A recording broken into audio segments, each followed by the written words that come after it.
Welcome to Dan Really Likes Wine, presented by Pick n Pay, and welcome not just to Women's Month, which we're celebrating with great enthusiasm on the show throughout the month of August, but also today, the 9th of August. A warm welcome to Dan Really Likes Wine on Women's Day, and it's a day which I'm really excited to be celebrating.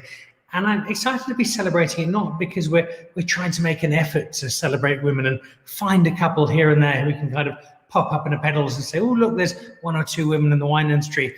What today does is reflect the fact that our South African wine industry is swamped, is inundated, is absolutely drenched with incredible women who are making such an impact on our industry. And if you've been watching the last couple of weeks, we kind of came up with, and I hope not too many of the men in the wine industry are watching this, but the belief that, well, if all the men disappeared, we actually wouldn't be too bad because there are so many extraordinary women in our wine industry, not just the winemakers, but the viticulturalists and the women behind the scenes and the CEOs and the mechanics of the wine industry. And it speaks to the fact that this is an industry that really is on the front foot in terms of being so engaged and so progressive, and also realizing that women are making a massive impact and probably doing a better job than most of the men in terms of sorting it all out. So we celebrate Women's Day today with an incredible array of women in our wine industry, and I'm enormously excited to have just a really great selection of people. They've taken their day off of their public holiday to come and join me, for which I'm enormously grateful. They've all sent wine up to me, which is surrounding me. We've got a blur of bubbles amongst other wine, but we've got a CEO, we've got a top wine writer, we've got the woman who basically runs the wine retail business across South Africa, we've got one of the best sommeliers in the country, and then a woman who runs a wine estate from every possible level. So it's just a really cool collection of people who have such an ingrained space in the wine industry. So let's say a very big hello and a warm welcome to all of them, guys. A warm welcome. We've got Siobhan, we've got Tshepang, we've got Katie, Irene and Wayne. Welcome to all of you. And thank you for joining us on Dan Really Likes Wine. Happy Women's Day to all of you. And lovely to have you all on Dan Really Likes Wine, surrounded by wine which you've sent up to me, in which I know you're very happily sampling yourselves. And great to have all of you here for a really cool conversation on women and wine on Women's Day. And I think it's appropriate to kick off with our CEO of Wines of South Africa. Siobhan, you've been on the show before, and it's lovely to have you back. Before we jump into your wine story and how you got here, there are probably going to be a few people watching going, okay, Wines of South Africa, I think I might know what that is. CEO, that sort of sounds like you run wine in South Africa. Give us an understanding, what is Wines of South Africa? And then other than drinking 25 to 30 different wines an hour, what's your actual job? What is your role involved? Well, good evening, Dan. What we do as a company, so Wines of South Africa look at export side of the industry, and we work very hard at telling people around the world how great South African wine is. So we have in-market representation who go out and promote South African wine, work with buyers, work with influencers, work with media, and promote South African wines for our members, all our exporters. So we try very hard to sell as much wine as possible to as many people as possible around the world. Which you do extremely well, and we've seen that over the last 18 months in particular, as South African wine has had a few bumps in the road, and Wines of South Africa has had a huge role in assisting with getting over those bumps. It's not the story we want to discuss tonight, though. I really want to talk about your story. Siobhan, as the CEO of Wines of South Africa, it makes you pretty much the most important person in wine in South Africa. How did you fall into the world of wine? And then how did you get into this particular space where you're now running Woza? I think, Dan, my introduction to wine started quite young. In my early days of my career, I worked in retail and consumer research. And one of my clients then was Boschendal, and one of the wines we actually have on the show tonight. So that was my first introduction to wine. And then I had another client as well, the then Gilbey's, which is now Brand House, and I handled their wine portfolio. Brands that probably aren't even around anymore, Bertram's, Craig Hall, and so on. So I got this introduction into wine. I had no idea what I was drinking and what I was saying. So I rushed out and bought a platter guide and studied it up. And so my journey began. I worked then in various other sort of market areas, FMCG, but I think my biggest introduction after that into wine was when I joined Distel. And I remember going for an interview at Distel, and then Edgar Bullen and one other person saying to me, okay, we've got two jobs going. One is gin and one is bubbles. So, and they said, which one would you like? And it was no hesitation, bubbles. So I got employed to handle the sparkling wine and Method Cap Classique portfolio at Distel. And I think that was really a wonderful time, launching some wines like Pongratz Desiderius and some Tiller. Also some fun times where we launched a little bottle with a straw. And so my career started at Distel, and I was there for 12 years across various categories. I went into spirits, also worked on brandy. And then I joined Wines of South Africa to head up the export side of the wine industry. And I think my passion's always been twofold. One, I've really enjoyed wine and loved the wine world, and also international marketing. So I think, I've been at Wines of South Africa nearly for 8 years now, and it's really such an amazing environment to work in with incredibly passionate people, amazing brands. And just seeing how well we stand up to the best in the world. It's just, I'm so proud to be part of the story and part of South African wine. So yeah, that's really the journey. Well, it's a journey that speaks to some of the wine we're drinking tonight, just great South African wine. And I'm going to come back to you a little later to talk a bit more in detail about how you celebrate that particular wine. Let's jump over to Tshepang, who's no stranger to this particular show. And happy Women's Day. Lovely to have you on the show today. What about your story? Because I see you so often write about wine, Tshepang, and write about it not just with interest, not just about the knowledge, but with your passion. This is clearly a space you absolutely love. How did you find your way into the world of wine?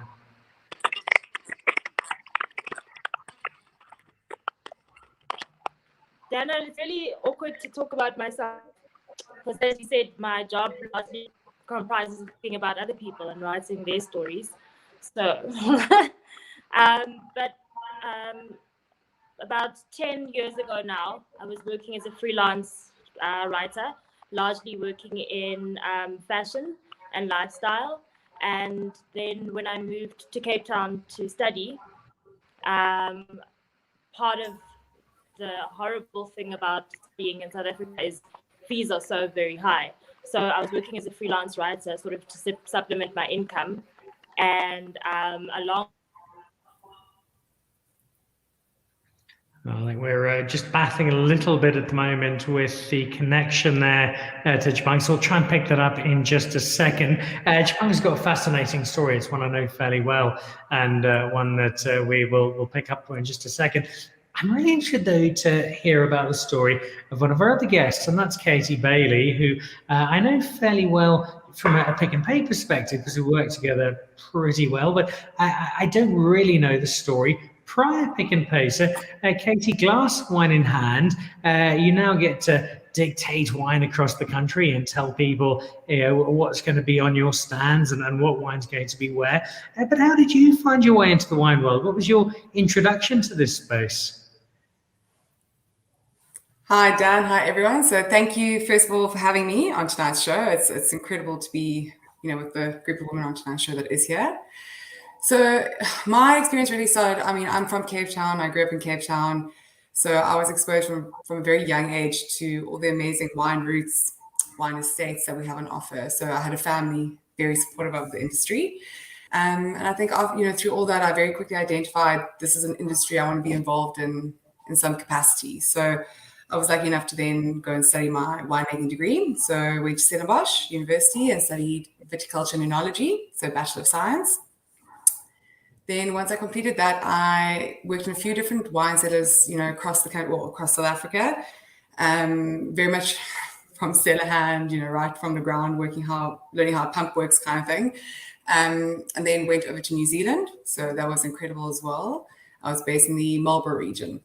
And then made my way back home or back to South Africa and, made the choice to essentially really explore and, educate myself on all the other aspects and disciplines that are involved in the wine industry, so that are involved in a wine business or, liquor in general, I guess. And that was, dealt with things like consultancy to sales to marketing and so on.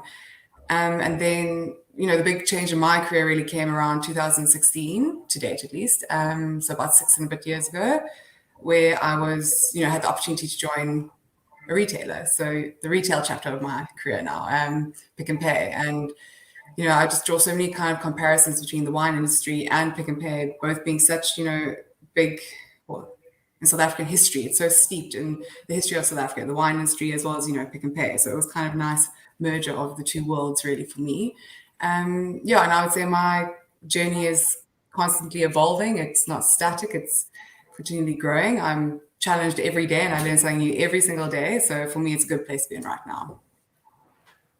Was there a point when you started off, you thought, okay, I've made it into the wine industry, and okay, I'm going to be Katie the winemaker one day, Katie the viticulturalist, and then you find yourself in this new space, really different. Was it a shock to yourself? Was it something really different where you found yourself in this space that maybe you hadn't always expected? Absolutely. I mean, I never left school or studied winemaking to think, I'm going to be in a retail environment. And, I'm very fortunate to be in the environment I am in now for a number of reasons. You're exposed to so much, and you just so many different parts of the industry and aspects of the industry, it's incredible. But no, it was definitely something where, because I had made that choice, I think, when I came back to South Africa after being overseas, to kind of learn about the other parts of the industry. So I was kind of on my kind of making a path to change into another aspect or discipline, as I would say. I think also when I came back to South Africa, being a woman in wine was still quite unique. And the opportunity, so, where you could become a winemaker or an assistant winemaker, the roles, there weren't, too many roles available. There wasn't a whole lot of change or shifting in the industry. So it was quite static, if I can say it like that. So it was almost a natural progression for me.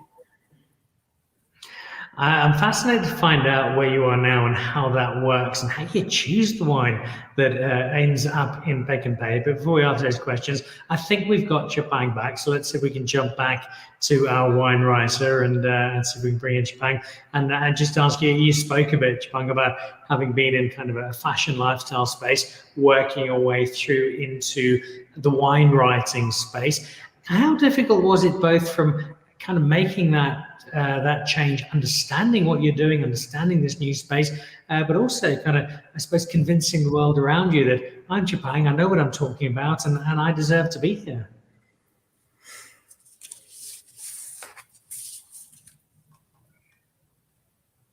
Let's see if we've got Tshepang there. I think we're a little bit, no, we've lost her there for a second. All right, we'll try and come back. Let's jump over to Wayve then, who has again been a guest on the show on a number of occasions. And Wayve, lovely to have you back.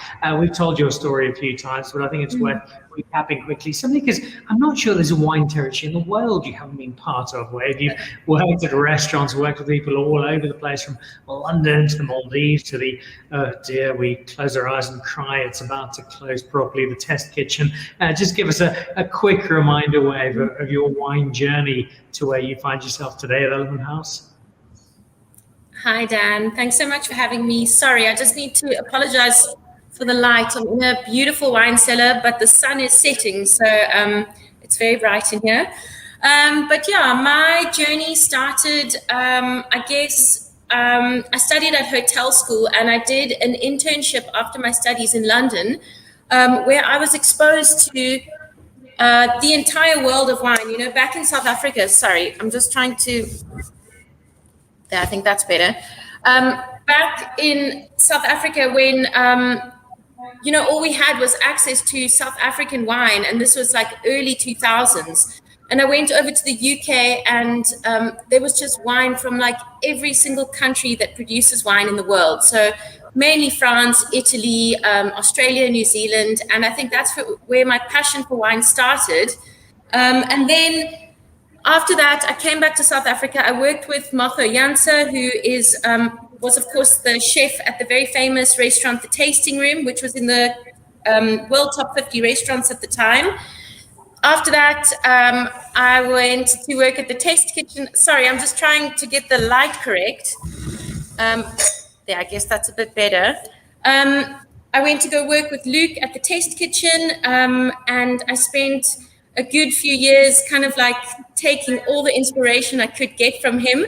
I then went to work in the Maldives at the most incredible resort. It was the sister property of Chateau Cheval Blanc in Bordeaux.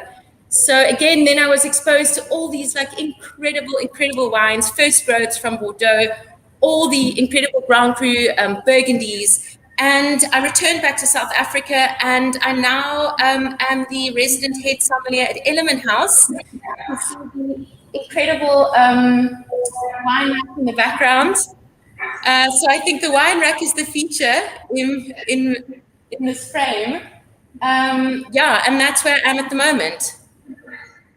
It's an extraordinary spot you find yourself in. I know that cellar terribly well. I keep trying to get myself locked in there, but I never have any luck. Security's a little too good. Ellerman House. It's been a terrific journey, and as I say, you and I have spoken about your journey so many times. As you look back on it, there are so many questions we can ask about the journeys different people have in wine. But for you, you've spent the time in London, you've spent the time in the Maldives. Was there a point, was there a wine, was there a person, was there a moment where things just really flipped? You thought, you know what, Wayve, this really is for me. The life in wine, this is what I really want to pursue. Well, for me, it was actually the moment I returned back from the UK in 2008. And I met up with one of the gentlemen who was working with me in London. And we went out for lunch, and, you know, I had such little exposure back then to like good South African wine. And I think that was like the start of this whole sort of like revolution in the South African wine industry. And he bought a bottle of the 2006 Palladius from Ibn Sadi, and I tasted this wine, and I just, like, I couldn't believe that there was just so many layers and so much flavor and so much intensity in a white wine. And it really was. It was like one of the first examples of a white blend like that, made in that style, to be made in South Africa. And after that, I was just completely hooked. And then when I was working at Le Clatier Français back in 2011, my general manager, there was a wine competition which was sponsored by Vinimark. It was the Bollinger Exceptional Wine Service Award, and my general manager pushed me to enter this competition. And I need to add that at the time I was working as the restaurant manager, not as a sommelier, because the position of sommelier, it basically, I mean, it hardly existed. There were very, very few hotels and restaurants that had a sommelier working on the floor. And I entered this competition, and I came second in South Africa. So I gained a bit more confidence, and then the gentleman who won, he offered me his position as a sommelier, and that was the kind of transition from restaurant service into wine service. And then the following year I entered again, and I won the competition, and I think that gave me a bit more confidence to kind of pursue this as a career. So those were the two sort of like main influences in my life, I think. It's kicked you onto a space where you are playing with, engaging, celebrating such terrific wine, and also working with the Sommeliers Association in South Africa. And we'll come back to that in just a moment. Let's nip over to Franschhoek now, where Irene is wedding. Irene, I have to confess that I'm enormously confused, because I've done my level best to run through your CV, but it seems as though you are the winemaker, the managing director, the CEO, the viticulturist. You drive the tractors, you run all tourist engagements, you're the head of PR, you direct. There's nothing you do not do at Labrie. It does seem to be a very comprehensive role that you have at the estate in Franschhoek, Irene. Hi, Dan. Yeah, it might sound like that, but as you know, no operation works properly unless you've got the right support. So I do have a very good team with me. I don't think I have enough hands or feet to be able to do all those roles all the time. You do have, though, an incredibly celebrated estate. Labrie goes back to the very start of the French Huguenot space and how wine kicked off in France. Give us, if you will, just a little understanding of the history of Labrie and then the history of yourself and how you find yourself at Labrie. So Labrie is registered as one of the oldest farms in Franschhoek given to the French Huguenots. So we date back to 1694. It was given to the de Villiers family. But obviously over the years, there's been a lot of changes, and it really got on the map when a gentleman by the name of Mike Troll introduced the name Labrie to everyone, and people got to know the wines Labrie. But in fact, it was only in 97 that the current owner, Robin Hamilton, bought the farm and appointed a young Jocelyn Wilson at that stage to take over the helm. And I was very fortunate because she formed a base and a grounding for me to take over. And I got to Labrie in 2010, appointed basically to run Labrie, to make the wine, and just to hopefully take it from there, from strength to strength. And we've had Jocelyn Hogan Wilson, as you might know her a little better, on the show in recent times, making some terrific wine now out of the Bunghug Valley. The challenge, Irene, for you in terms of making wine, creating wine, we're such a diverse and engaged wine space, so many people trying to make wine, loads of competition. What for you as a winemaker, somebody in wine, but also a woman in wine, are the big challenges that you feel you face on a day-to-day basis? I think one of the biggest challenges for us specifically, I suppose, at Labrie is we get the feeling that the level and the quality of South African wine has grown so dramatically over the last few years that it's difficult to now pinpoint bad wines. So we believe really that to meet the challenge of being able to sell and sell the wines that you have, you've got to have the story behind it. And we try and really focus on the story and our philosophy behind making the wines to differentiate us slightly. We are lucky in that we, in fact, have a very strong female force. So my tasting room are all ladies. And then I sit at the helm. I do have support in my cellar for some men folk as well, but predominantly a female force who's running it as well. And I think that adds also a slightly different story to the whole story of Labrie. And I think that story of selling wine is an appropriate return to Siobhan, which I'll make in just a moment. Very quickly, Sanani Mangisa, who's watching on YouTube at the moment, the South African Hockey Olympian. Happy Women's Day to South African winemakers, and Sanani's a great supporter of them. Reginald Peckler up at Cheetah Plains and the Sabi Sands. A very happy Women's Day to all the women who drove me to drink wine. And so I dedicate this day to all with a glass of bubbles. Amen. Greg Sherwood, the South African Master of Wine, watching on Facebook. Happy Women's Day from the Isle of Wight. Fitting that today is my wife's 50th birthday, so she's 17 years younger than Greg, so plenty of fine food and wine lined up. Lisa Harlow is also a great supporter of the show. Happy Women's Day to everyone but Irene. So missing you in Franschhoek. At least we can find your wines here in the UK, but not quite the same as being in Franschhoek on your terrace. And Helen Nichol, my dear mum, who's watching the show from Northern Ireland. Reginald Peckler, well said. Dan will probably say I drove him to it too. Here's to women wine and all the men who love both. Siobhan, let's jump back to you, speaking to Irene now on the subject of the stories. Give us a sense of, for you, this challenge of wines of South Africa, because I love South African wine. I think everyone watching the show does. We've got so much wine. We believe it's so good. But there are countries all over the world doing their level best to sell South African wine, to sell their wine, sell their stories. What's the big challenge for you as the CEO of getting South African wine out to the rest of the world and making people realize just how good it really is? I think the challenge varies in different countries, Dan. I think in the new countries, the challenge is really getting people to know South Africa and that we can make world-class wine. And I think in markets where we are well known, it's really getting people to believe that we have fantastic higher level wines as well. I think South Africa is still working its way out of the rut of being known as the sort of lower price tier wines, particularly in Europe. But we really are making good progress there. But the competition's stiff. And I think what is really happening is that we are stretching ourselves. We're getting into the higher price tier listings now, and we're getting people to know us. But like most things with South Africa, is our rand is obviously devalued, and we need a lot of spend, I would say, to promote South Africa. So one of the big challenges right now is really doing work with consumers and getting them to ask for South African wine and getting them to know South African wine.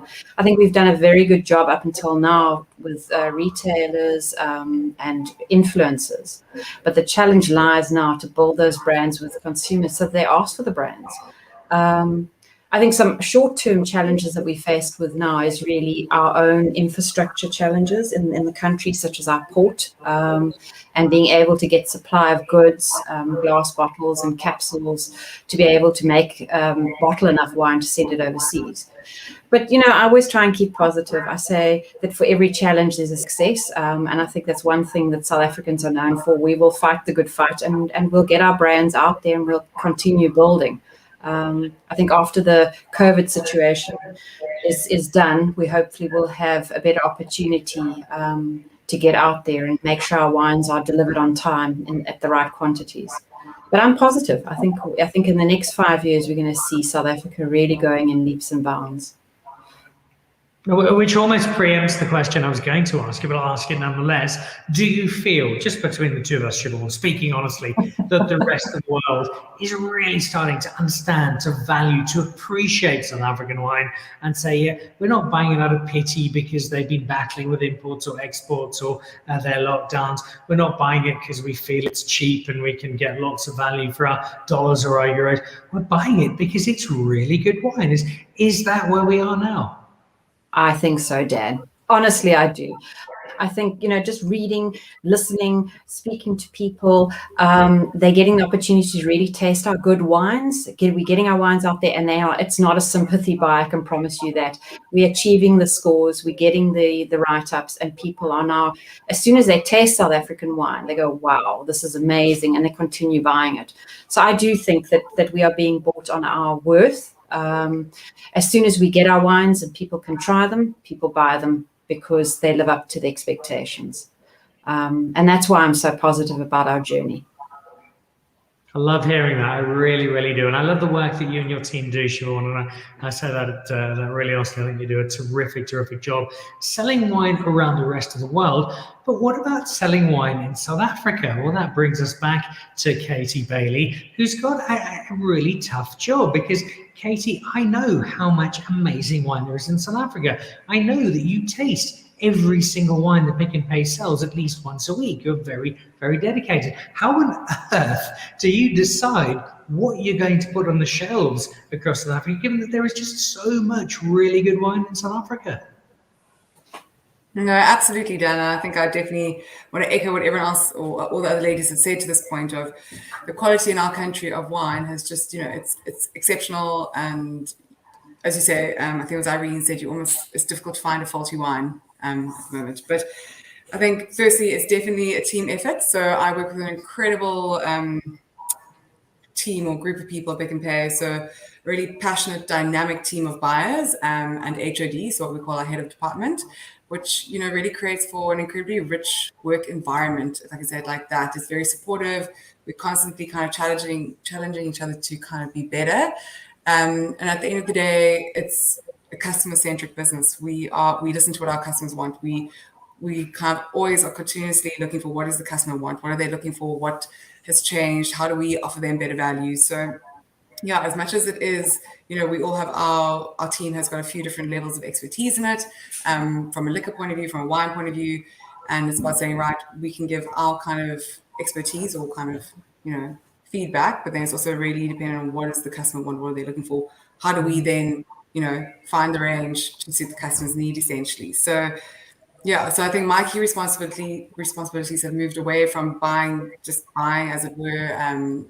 You know, currently I've taken on or I am managing the trade marketing portfolio as well as taking on new product development. and managing exclusive ranges within the entire liquor division. So that's just a bit of detail on where I'm at in my career in terms of Pick n Pay. And I think, it's an incredible position to be in because, again, I mentioned earlier, you just exposed to so much and so many different aspects of the industry because I work with both internal teams and external teams. And external is basically our supply base, different brands, different wine estates, and you are put into a position essentially where you can affect some sort of change or positive change where possible. And things like that is, where we are so proudly South African as a business, as a wine team, which culminated in our commitment where we said we are committed as a business to buying 25 million bottles of wine, South African wine. And that started last year. It was in a response to when our government had to impose the liquor bans that obviously hurt the wine industry and the liquor industry as a whole, left us all feeling a bit bruised. And we recognize that real need for support and, to Siobhan's point as well, really need to get sales and get, customers into tasting South African wine and into really driving those purchases. So that's been incredible to be able to get behind that. Things like the exclusive ranges as well. It's, again, really going back to listening to what is the customer looking for. We can then also look internally and go, right, we look at our trends or trends globally, look at insights and be able to really give a unique, selling point or offer to our shoppers. I hope that answers your question.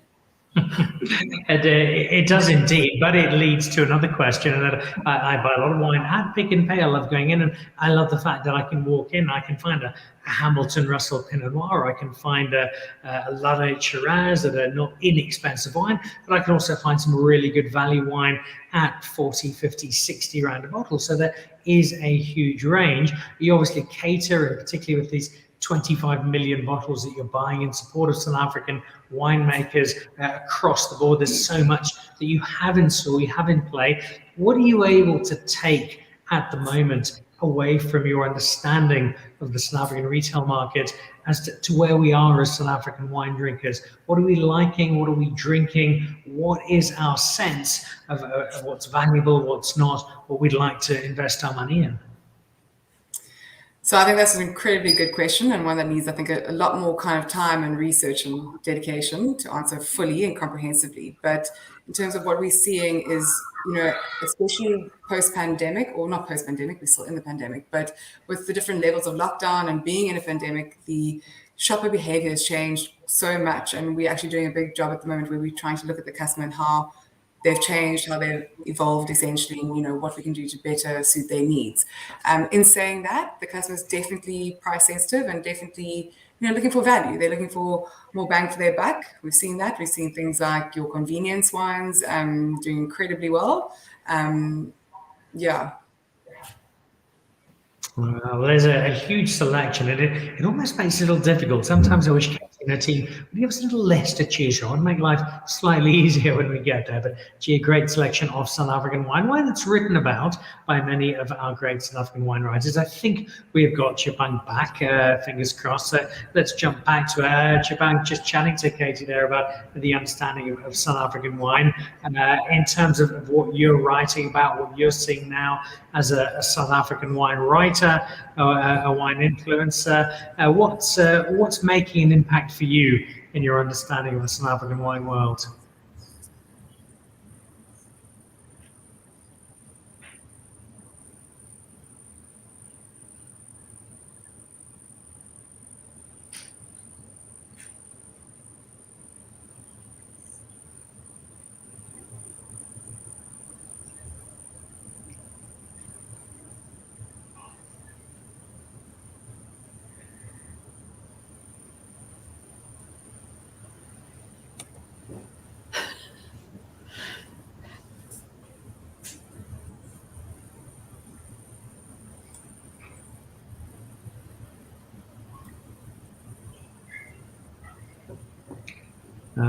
I think we've got Tshepang muted there, so if we can get it unmuted in just a moment. Tshepang, let's try that one again. I think we had you muted there.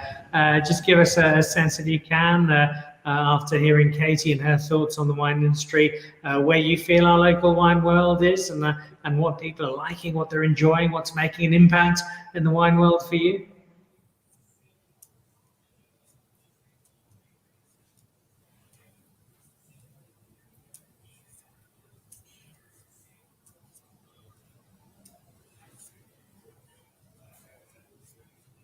No, so I think we still have Tshepang.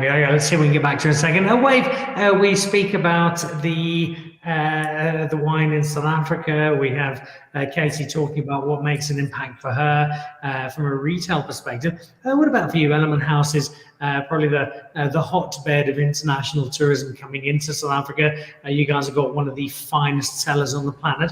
What's your sense when people are coming into Ellerman, coming into the Cape, coming to South Africa? What are their thoughts on South African wine? What's surprising them about South African wine? Yeah, well, I mean, I am very lucky and very privileged in that the guests that come to stay at Ellerman House are often, I mean, they tend to stay for maybe 2 to 4 days, so they don't often have time to taste too many South African wines, and a lot of them, to be honest, have hardly ever tasted South African wine. So I think they want to try something that's unique to South Africa, and they want to try the best example of it. So I'm quite lucky in that I get to serve them some really exceptional, like benchmark examples of Pinotage, Chenin Blanc, white blends, or like Cape white blends, red Cape blends, and I guess anything that's just really good quality. So I think, often these are people who are used to drinking wines that are at the level of Grand Cru French wines or first growth French wines, some great American wines. And yeah, I mean, they're really surprised and really impressed with the quality. They're very interested in the history and the story behind South African wines as well. Yeah, and I guess their ability to pair so well with food. So, I mean, all those different aspects, I think I'm really lucky to be able to work with people who are very passionate and very interested in what I have to say to them and what the kind of the stories that I have to tell them as well. Yeah. And a great selection of wine you have. You've got a bottle of wine, the Anysbos, yes, which we're going to be trying in just a moment. I can't wait to try because I actually haven't tried this wine before, although I know so much about it. Before we try it, though, I just want to jump over to Irene quickly. From a producer perspective, where you see the producer side of South African wine at the moment, Irene, we've heard from Katie about where the retail space is, hearing now from Wayve about where things are from introducing wine to people from around the world, Siobhan from her sense of South African wine internationally. How do you as a producer feel we're going? Where are we? What are the challenges? What do we need to do to go from good, where I hope we are, to even better? I think the answer is a little bit different to what it might have been previously, because obviously the influence of our alcohol bans in South Africa, I think that's had a big effect on some of us as producers, just slightly as a setback. But others have seen it from in our frontier community as a positive side of things as well. And I'm amazed to see how many people have actually chosen maybe not to harvest, have harvested less, and have been far more focused in terms of what they are producing, because they know they have to make sure that what they are producing is now absolutely the best. And we took that decision at Labrie as well, that we knew that going forward it's going to be more challenging. There's going to be a lot of wine available, so making sure that what we had was the absolute best. So we harvested less. We paid a lot more attention in terms of our sorting. And in fact, we moved off a whole vintage, which we thought perhaps wasn't going to be the best wine to bottle, so that we were able to actually make space for the new good vintage. And fortunately for a lot of us, 2020 and now 2021 have actually been very good harvests. So I think different decisions have had to be made, but the general conversation I've had is that a lot of producers or winemakers are thinking smarter and are amazed at themselves how they can find better ways to do things when you're actually put into a crisis situation, and definitely from our side as well. And I think that can only be a positive to South African wine in the future. It continues to confound but also inspire me, the resilience of our South African wine community after the last 18 months, which have been horrific, and yet still such incredible work being done, such amazing wine being produced, and people still with smiles on faces. And there, in the case of Irene, still positive, still upbeat about what is to come. Let's move on to the wine, because I'm surrounded by it, and I've been incredibly reserved and withdrawn without having had any of it yet. The first of our wines, let's jump over to you, Siobhan. Very quickly before we do that, I see Gerard Holden is watching from Holden Mount. Happy Women's Day to all the amazing ladies involved in getting South African wines into the mouths of our consumers.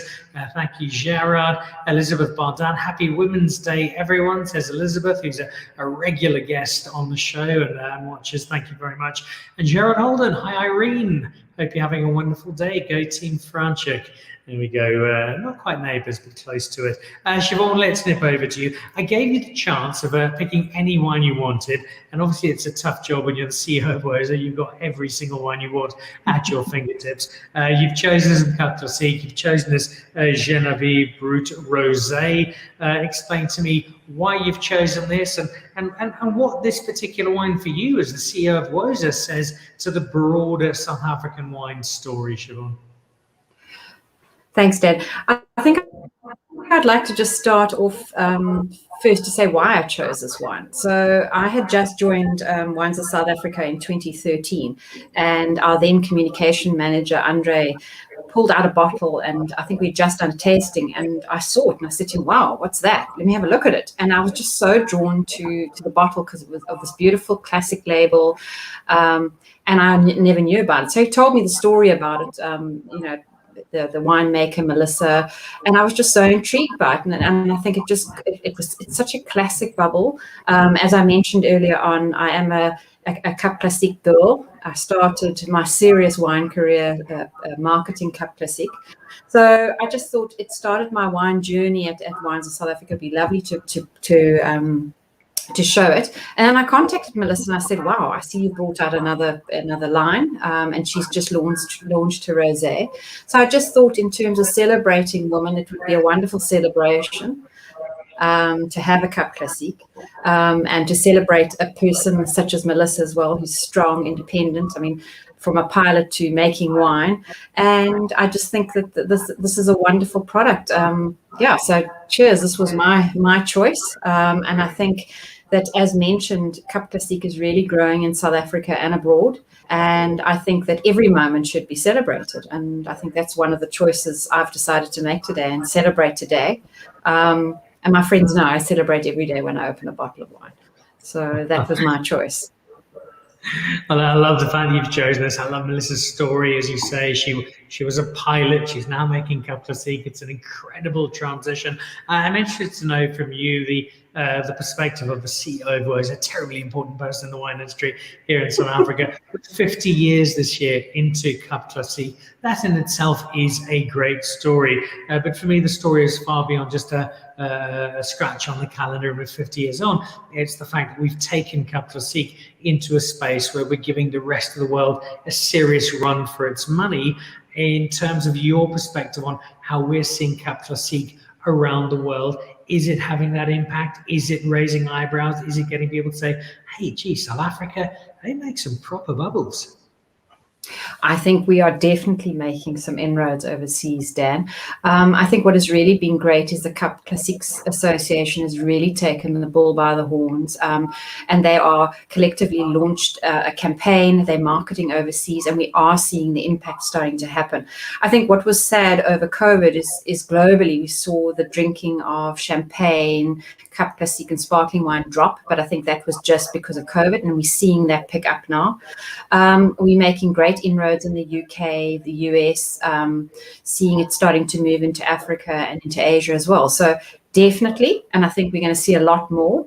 I think the quality of the Cap Classique we're making lives with the best in the world. You can see it. I mean, when we've done our little challenges, against the British Fizz and so on, South Africa always comes out tops.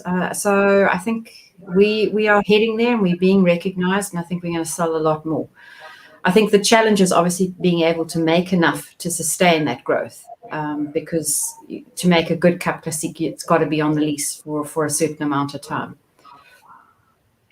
And we're going to see wine that's been on lease for a certain amount of time in just a moment. We have some Cap Classique from not just Boschendal, but Labrie as well. We're having a few issues today, connectivity, but let's see if we can get Tshepang back. Tshepang, if you are there, and I hope you are, we are tasting with you the Great Heart. It's a lovely, lovely story with the Molyneux and the wine that they're doing. It's clearly a story that struck a chord with you, Tshepang. Give us a quick understanding of that story and why you feel it's a great inclusion in the broader South African wine story.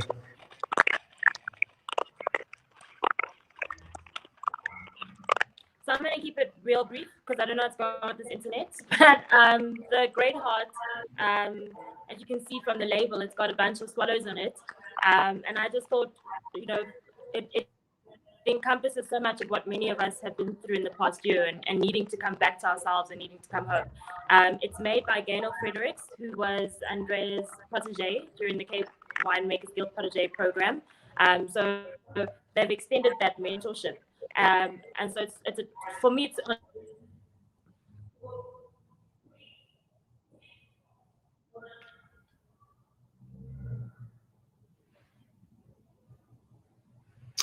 yeah, again, we're really struggling now, unfortunately, with Tshepang with her internet. What she was talking about though was the Great Heart. It's a wonderful collaboration. This is the Molyneux, Chris and Andrea. They brought their entire staff on board for a new company. They're all shareholders.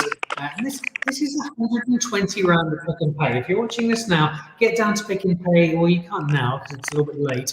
But the moment Pick and Pay opens tomorrow, get down, find this if you can. You're basically drinking Molyneux Shannon at 120 rand a bottle. I think that's illegal technically, but get it while you can. It's a really, really great story, and I'm very sorry that we've been battling there with Tshepang, but we'll definitely have her back on the show soon with a stronger internet connection. Let's jump across to Katie. And Katie, very quickly, before we ask you about your story and why you're drinking some Boschendal, which I know is very personal, that Great Heart is part of the Pick and Pay offering. And I know that's something that you're really passionate about, really supportive of, finding these South African wine stories like the Great Heart, which don't just deliver some really good wine, and in this case at an obscenely good price, but are also able to really accentuate those great stories of South African wine and those good news stories that really put a smile on all of our faces. Yes, absolutely, Dan. So Great Heart Wines, the white and red currently in Pick and Pay now, is actually it's an exclusive partnership in South Africa. And I think, you know, we, especially when it comes to exclusive and NPD, it's really about trying to look for those authentic stories that, you know, where different brands are also trying to uplift the communities in which they live in. And that's exactly what Great Heart is. There's the project, that's what they're doing. I know Chris has been on the show previously to talk in more detail around the wines. So yeah, it's just all around really, really proud to have that wine on our shelves. If I can also add actually at the same time, you know, at 120 rand, it is incredible value for money. So we see the customer that is really looking for value for money. There's a customer in every kind of, price bucket, you know, whatever term you want to use. So some are looking for convenience, for kind of more volume. And, you know, there is a customer that isn't able to go, you know, traveling at the moment. So they've got extra kind of cash in their back pocket to go and, you know, spend on the more premium wines, as it were, within Pick and Pay and other shops. Yeah, I'm going to go further. You say it's great value. You've clearly got some dirt on the Molyneux, and you're getting them to sell this to you at this price, because 120 rand for a Molyneux Shannon is ridiculous. But buy it. Buy as much as you can. It is brilliant. It's a wine we were going to drink with Tshepang. We're back with your internet, but I'm drinking it happily. We're not drinking with you though, Katie. We're drinking some Boschendal with you, and this is a throwback. This is a bit of nostalgia, because Boschendal for you has got a rather important story, doesn't it? It does indeed. So I think, you know, I think the first job I had out of varsity, so after I completed my degree, first job was working with, at the time, Lizelle Gerber, who was the Cap Classique winemaker. And the team's changed since then, but a really, really great team of winemakers at the cellar there who have changed or moved on, but have been very much part of my history and kind of mentoring me in kind of the different opportunities I've had in the industry. So yeah, one of my first jobs, and I remember first day on the job getting to the cellar and meeting Lizelle, and she said, right, you're going to be turning, it was part of the riddling process, but turning wine bottles or, kind of Cap Classique bottles around. And I still thought, no, I'm not sure I quite understand this, but okay. They give you a little bit of, PPE, protective wear, as it were. And I remember turning these bottles, and obviously, a Cap Classique bottle has quite a bit of pressure inside of it. And one actually exploded in my hand. And today I carry a scar on my hand from that experience. So Boschendal will forever be in my life, whether I choose it or not. And also, obviously, it's just an exceptional Cap Classique. Their awards speak for themselves. The team there is also incredibly experienced, and the awards there speak for themselves. So Boschendal definitely top of my list. It's something I had at my wedding. It's something I'll have in the fridge. I'll always have a bottle essentially in the house. And I think also the reason for choosing, there's that side of it, and also the choice of we have to celebrate this 50 years of Cap Classique. How can you not celebrate? So I'm really excited about that. I'm a bubbly drinker myself. That's my preference. So this year I'm dedicating to only drinking bubbles. And then obviously in September, where we really celebrate 50 years, I think just, keep an eye out. Come to your local Pick and Pay. We'll have something very, very exciting in store. So yes. We have it in good authority that Katie actually baths in Cap Classique every second night. She loves the stuff so much, and why not? We do make it so brilliantly in South Africa. I'm going to come back to Katie, as all everyone else, with one last comment as we come to the end of the show. But let's jump over very quickly to Wayve. And Wayve, when I spoke to you last week, we talked about what wine can we drink, and then you came up with something that I'd never heard of. It sounded like a cough mixture. So I went and did some research and some Anysbos. I've got a bit of a bad throat. I'll have some Anysbos. Dust it. This is Bottle of Fear. Tell us about this particular one. Who makes it? What is it, Wayve? Okay. This wine, it's made by Marlies Niemann. She is the winemaker at Anysbos. This is a wine that was released quite recently. I'd probably say only a few weeks ago. And, everybody always asks sommeliers, like, what is interesting? What is something different that you've tasted? What have you tasted that's really good? And I think this is something that jumped to mind. Not only is it a really fantastic wine, but it's made by a female winemaker as well. So I thought it would be the perfect wine to show today. So this is it's a Cape White blend. It's a blend of 77% Chenin Blanc, followed by Grenache Blanc, Roussanne, Marsanne. What I love is that it's got this like sort of voluptuous character from the Marsanne and the Roussanne, but the Chenin, the cool climate Chenin, just adds this like leanness and freshness. And on tasting it, I just find it's got so much intensity, so many different layers. It's got these incredible like flavors and aromas of yellow apples, green apples, fresh herbs, this lovely like salty mineralness, minerality, sort of a nuttiness, almost a marzipan character. So there's a lot going on in this wine, but there's also this like fantastic fresh acidity. So it's almost got this like sweet, savory character to it, even though the wine is dry. I don't know if you're tasting it right now, Dan. I hope you are. I find in terms of, like food pairings, it could just work with so many different dishes. But I think things like game fish, anything with like quite an intensity of flavor. So like anything with dried tomatoes, with fresh tomatoes, anything with like maybe a strong sort of like acidic type of cheese. I don't know if anyone is familiar with the farm, but they produce actually some really amazing goat's cheese on the farm as well. So even, goat's cheese I think would be the perfect pairing. But I think it would stand up to any dish that's got a lot of intensity and a lot of flavor. And I'd really suggest you kind of like hunt it out and find it. I'm not sure if it's available at Pick and Pay because it is made in really small quantities. But if you do an internet search, you'll be able to find it in Joburg and in Cape Town. It is so multi-layered. It's one of those sort of multi-personality types.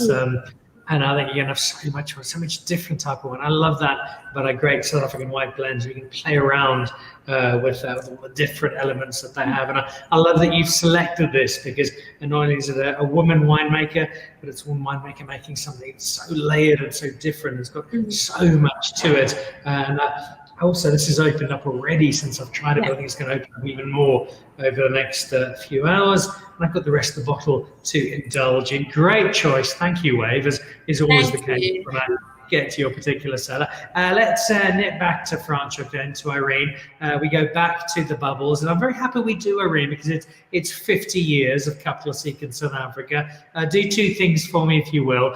Tell us why 50 years of Cap Classique is important to you as a Cap Classique maker, and then introduce us to a 2015, so a wine that's had a bit of time on lees, had a bit of time to find its feet and arrive at us fully formed. So yeah, it's the 2015. I'm going to pour myself a glass, because this is actually a bit of a story why there is bubbly at Labrie. We didn't have Cap Classique before. I actually had a very varied way to get into winemaking. I was an accountant, and then I was a teacher. Did a wine course, quit everything, went off to Australia, traveled to France, and then came back to study at Stellenbosch to do my degree.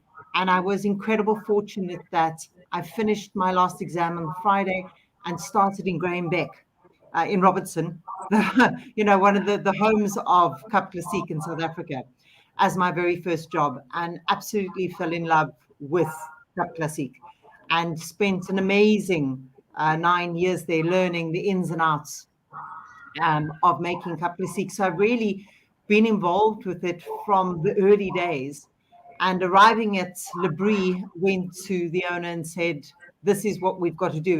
It's a category. It's something that South Africa produces. It is, to me, champagne with sunshine. It's something that we produce exceptionally well when there's focus and desire to make the best Cap Classique. So our first vintage was 2011, and we haven't produced in every year, because the grapes from this, or the grapes for this wine, come from the oldest block on the farm. It's planted in 91, and as a result has a very low yield. And I'm also rather fussy. This bottle can only be the best. So this is only the third vintage that we're actually releasing of our Cap Classique. And I made the decision to make something different. It needed to be my style, what I really enjoy drinking, very unique. So it is 100% Chardonnay for a minimum of 5 years. This is just slightly over. It is a zero dosage. So bone dry. The only thing it sees really is a little bit of its own wine to top it up. And then we try and age it a further year or so on the cork before we release it. The idea is that it is that just beautiful, steely minerality that you get from classic Cap Classique in South Africa. And tiny production, we do about 1,300 bottles. And we do that because we want it to be something that people really savor and enjoy as a classic Cap Classique in South Africa. It is wonderfully dry, and I love that bone dry style. And I think there's a growing case of the demi-sec style, and people are getting stuff a bit sweeter, and they're loving it, and that's great. And I'm very happy that there is a variety of styles. But this, for me, this strikes at a real chord. A little bit older, a little bit more time. You've won me over, Irene, and very happily so. And thank you for this. I want to finish, because we're at the end of the show, with all of you very quickly. And Irene, as we're chatting to you, I'll come back to you first up. Just give us your sense as we look ahead the next few years. Give some, I suppose, some advice, some counsel, some inspiration. Women in wine in South Africa. What would your words of inspiration, of encouragement be to young women in wine in South Africa looking to make their way in this industry? I think it's a really positive space for women in wine at the moment. From when I started so many years ago, the doors are open, and it used to be, let's go and look for a female winemaker, whereas now you count them. They're standing out there, and I believe if you have the passion and this is something that you love, it's not just a job, then any female going into the industry now will make an incredible success of it. I got a great summary of it. Lisa Harlow, Dan, you've chosen some amazing wines today. Well, I've chosen none of them, Lisa. They've all been chosen by my guests, and very happily so. The Labrie is my favorite MCC, Blanc de Blanc, that's long lees aging at zero dosage, and that beautiful, beautiful dryness to it.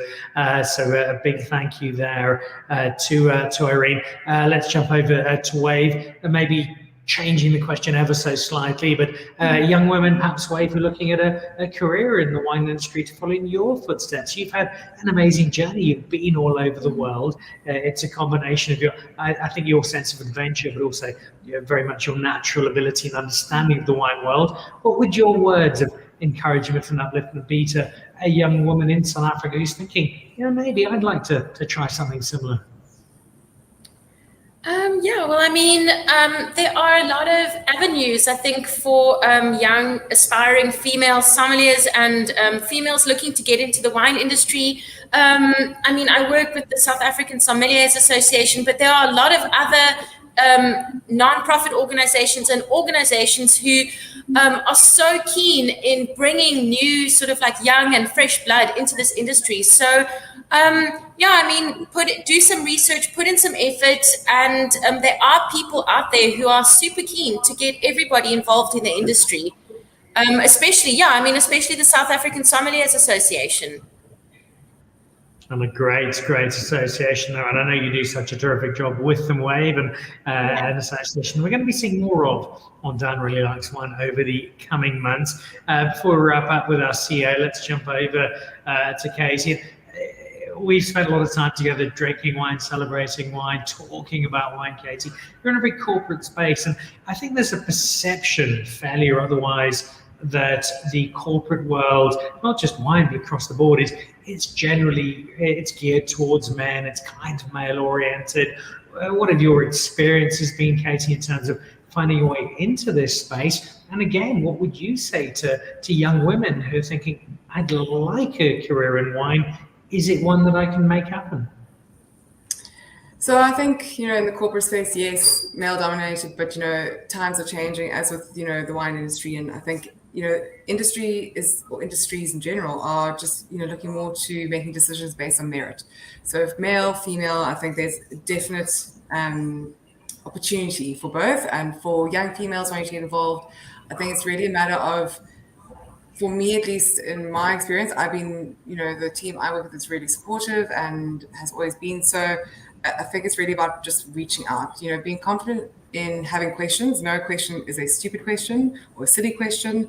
Be confident in asking the question and find someone, I feel, that could almost act as a mentor. So whether it's the wine industry and any kind of aspect of the wine industry you are interested in going into, do some research. The internet is full of information. We all have almost too much access. Some research, look into it, look what you are actually really interested in. Find someone that, you think would be a good mentor or someone to contact or reach out to that can also maybe guide you. Dan, you've made it very easy for everyone and anyone to contact people like us now after this show and, platforms like this. So, my 2 cents would be just make sure you know what it is you're interested in and then maybe reach out to someone in that sphere. And I think whether it's reaching out directly or just taking inspiration from people like all of you is such a big step forward. Last of our guests, let's head back to our CEO. I see my mother, who watches this show religiously, usually in the company of about 11 bottles of wine. Helen Nicol, just realised how beautiful all of your guests are. What a great advertisement for drinking wine. Well, thank you, Mum. I'm not sure you need any encouragement, but appreciate that nonetheless. Siobhan, let's wrap up with you if we can. To have the CEO of Wines of South Africa as a woman, I think is so important in terms of the message it gives. But you're not there because you're a woman. You're there because you've got an incredible understanding of wine, because you know the space so well, because you are so good at what you do. What is your message then to, I think in twofolds, the broader South African wine world, where we're going, what we're doing, but then also to young women in South Africa, I'd like to get into wine. Should I? If so, what should I do? I think, Dan, the most important thing is, I've always said, believe in yourself. If you want to get into wine, I think definitely go for it. The sky's the limit. But I loved what Katie said, research, find out what suits your passion, ask questions, go and find a mentor. But definitely, I think the wine industry has opened up to women amazingly in the last 10 years. Find what you're passionate about and go for it. Don't let anything hold you back. And then finally, Siobhan, because you are basically, if we succeed as a South African wine industry, it's all down to you. If we fail, it's entirely your fault, Siobhan. So if we're all on your shoulders. But if we look over the next few years, it's been a hell of a tough last 18 months. Is Siobhan Thompson, CEO of Wines of South Africa, confident about the next stretch? Yes, Dan, I am. I think it's been hard for everyone, but I think the one thing that I truly believe is South Africans are tough. Nothing holds us back. We've got great wine. Let's not let this hiccup that we've experienced probably over the last year and a half hold us back. We can do it, and we will do it. I'm very positive. All right, well, that is the perfect note on which to end. It's been a really great celebration of Women's Day in South Africa, a great collection of women in wine. My sincere apologies. We have had a couple of technical issues with one of our guests, with Tshepang, but we're going to have her back this month because she's got such a great South African wine story. We'll have her back soon. But to our star sommelier, Wayve, to our I'm not actually sure what her title is. I think it's just director of everything in Labrie. But to Irene, a big thank you. To Katie, it pretty much runs Pick and Pay. She clicks a finger and that's how Pick and Pay runs. And basically, Raymond Ackerman won't have a glass of wine unless he's phoned Katie first to check if it's okay. And then our CEO of Wines of South Africa, in Siobhan. Guys, to all of you, thank you so much. Not only do you play great individual roles in the wine industry, but you're an inspiration of the wine world that I think is firmly on the front foot. So to all of you, thank you so much. A very happy Women's Day. Enjoy the rest of your wine. Enjoy the rest of your evening. We look forward to having you back on the show soon, but more importantly, keep doing a terrific job celebrating South African wine. And thank you to all of you. Cheers. Thanks, Dan. Cheers. Thanks, Dan. Brilliant show. Thank you. Cheers. Cheers. So there we go. Great selection of South African women on South African Women's Day. But I think it's just so important to say, yes, they're all women. Yes, it's Women's Day. But they're not on the show because they're women. They're on the show because they are incredible components of this South African wine industry, and each of them is doing a phenomenal job in lifting up an industry that needs it more than ever. We make great wine, we've got great wine people, but we've had such a difficult last 18 months. The people you see on the show today are playing such a big role in taking that industry, bringing it back up, putting it on its feet, and ensuring that the future is as bright as it possibly can be. So to all of you, thank you so much. Thank you to everybody who's watching. I see Kelly Cleverden, happy Women's Day, says Kelly, busy watching. Greg Sherwood, great show, Dan, says Greg, watching from the Isle of Wight, which I think he actually owns. I think he bought it based on the sheer volume of South African wine he sold in London. To all of you, huge thank you. A little later on in the week, we throw forward to tomorrow. Tomorrow, if you watch online, we've got the women of Boschendal. The CEO is a woman, the marketing manager is a woman, the Cap Classique maker is a woman. It's a really good selection. And then on Thursday, amongst others, we have got Andrea Molyneux. We've got Gaino, who is her assistant, her protege, her right-hand woman. We've also, I think, got, who have we got?